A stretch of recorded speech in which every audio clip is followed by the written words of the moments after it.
Market update time for Temecula and Murrieta. As I mentioned in my past videos, I've switched this up a little bit. I'm doing 0 to 60 days versus 60 to 120 days. I just think this is going to be way more valuable for you. The housing market is very local and almost to the point in Southern California, where I live anyway, it's individual communities. And I want to bring the appraisal aspect into this before I get into the data and just try to explain myself how this is going to be more helpful for you. Let's just say you're buying or selling a property and an appraisal or your agent comes out, whether it's on the buy-sell side, and says, this is what your home's worth. Let's just start with the buyer side. You are going to give the contract to the escrow, to the lender, and that contract is going directly to the appraiser that's going to appraise the property that you're buying. Now, what happens if the appraiser's from out of town? What happens if that appraiser, because they don't want to blow up deals, can find comps that support the value, but they're 150 days old or 180 days old? They can pull back a year's time. And I'm not saying that appraisals are necessarily inaccurate, but what if I could show you a community that you're wanting to buy in that has gone up 2.5% in the last 60 days versus the 60 to 120? Or what if it's gone down by 2.5%? It's going to change your strategy as a buyer and a seller of what you should be doing with the contract or the offer that you're about to put in.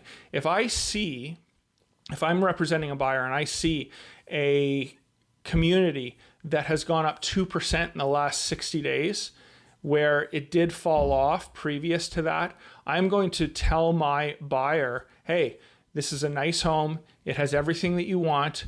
It meets the criteria that you're looking for, but you're not the only buyer that is probably looking at this home right now.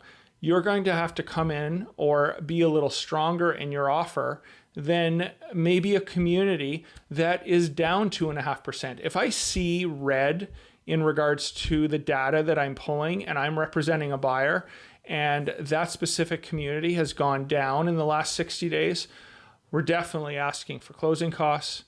We're definitely not asking list price.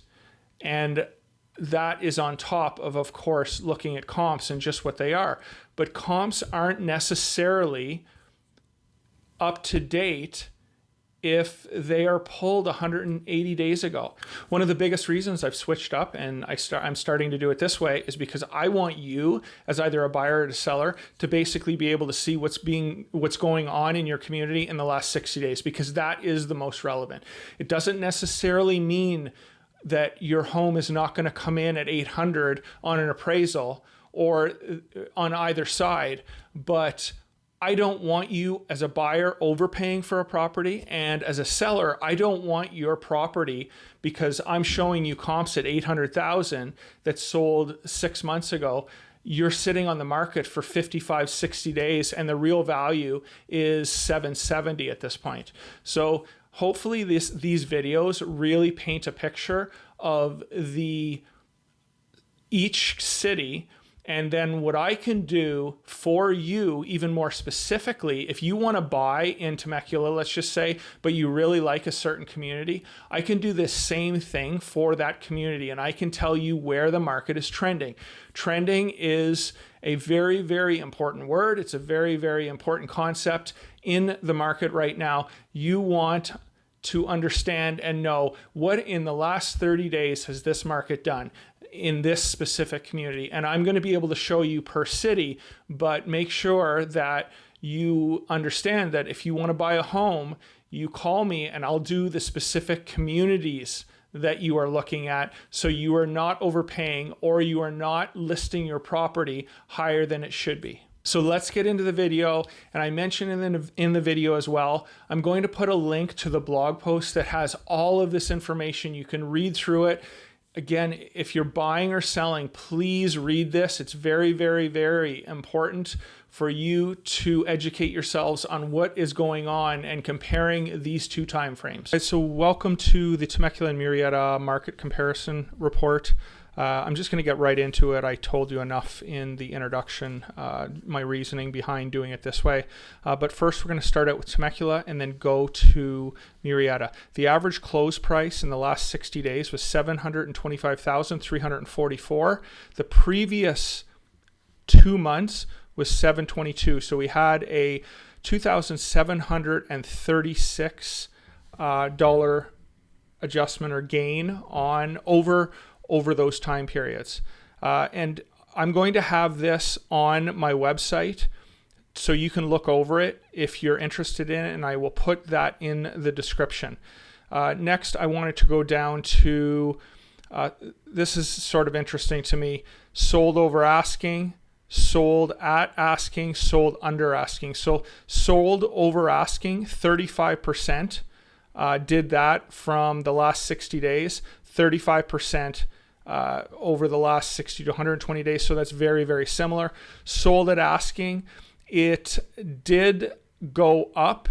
It did go up from 60 to 120 days and down over the last 60 days. And sold under asking has actually gone up by 3 points or 4% over the last 60 days. The average days on market closed last 60 days was 56 to 60 to 120 was 43. Now, that could have been because we were just in a market the last, October, November, December is very slow. And there's less homes to be sold on the market, generally speaking, in those months. So that might be why the days on the market is down, just because there was less to pick from, and people that wanted to buy a home, of course, just pulled the trigger on something, not necessarily, their number one pick, but there just wasn't anything available. And next, we're going to go to concessions. The average concessions on all sales, 9,000 from 0 to 60, and 60 to 120 was again around 9,000. Point being, if you're buying a home right now, there's going to be many opportunities for you as a buyer to ask for some concessions, whether it's for closing costs or repairs. I would strongly suggest that if you are a buyer now, that you do ask for those up front or during the escrow period if things come back on the inspection report that need to be dealt with. Again, this goes with the trend of just, from 60 to 120 days.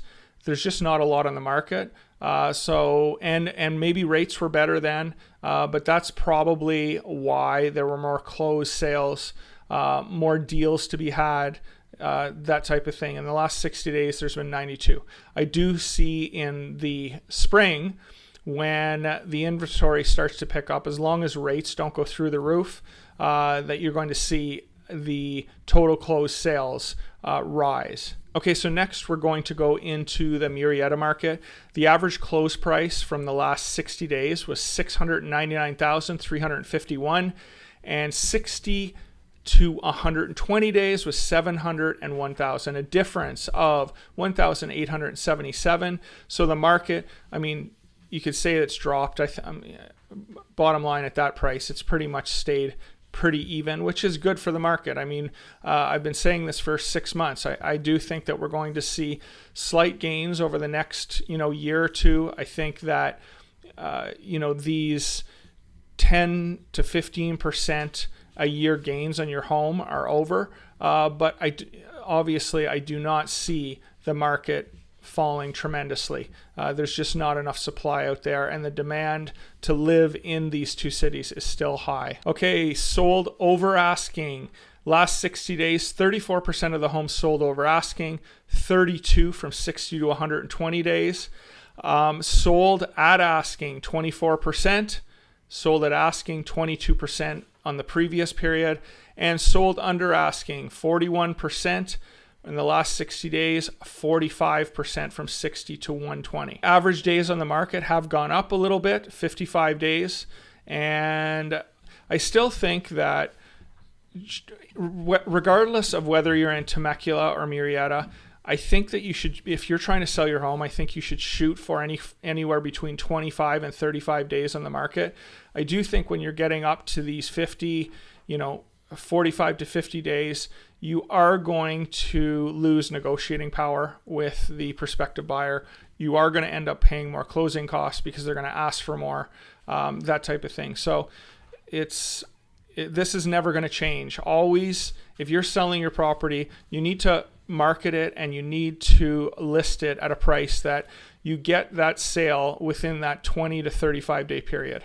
Okay, so the average buyer concessions, $8,996 from the last 60 days, and it was $13,130. And I can tell you that about 3 months ago, with all the contracts that were coming across our desk from either appraisals or for purchases, some of the concessions were absolutely ridiculous. I've seen $20,000 concessions, not including the buyer broker concession. I've seen $30,000. It was getting pretty ridiculous, and I did a video on that, on how I don't think it's good for either party when you are doing this. I'm not going to get into it on this video, but definitely, again, same scenario as in Temecula. Make sure as a buyer you are asking for those concessions, whatever they may be, to do a rate buy down, to make sure that things are working properly with the home, to pay for some closing costs. Okay, and finally, the average home size. I want to just point this out, just for you buyers out there or you sellers. The average square foot for a home is 2,396 in Murrieta, and the average in Temecula is 2,074. This is, as a buyer, this is where the mass amount of people gravitate to in these two cities. So if you're buying a home, if you keep within that 2,000 to 2,500 square foot home, the buyer pool is going to be the largest in both of these cities. Why is that? Well, the reason the square footage is where it is for both of these cities is that's the most affordable square footage average that people can actually purchase a home with. That has the biggest buyer pool. So in Murrieta, that 2,400 square foot home is probably on average $725,000 to $800,000, and that's where the average buyer, or what the average buyer can afford. Same thing in Temecula. The average buyer is probably in between $750,000, $775,000 and $825,000, and the average square foot that's going to give you that is around 2,000, 2,100 square feet. So when you're buying a home, this is just another thing that you can think of, is if you don't need a massive home and for whatever reason, stick within these parameters, because this is where you're going to, on a resale, have the most amount of buyers wanting to purchase a property.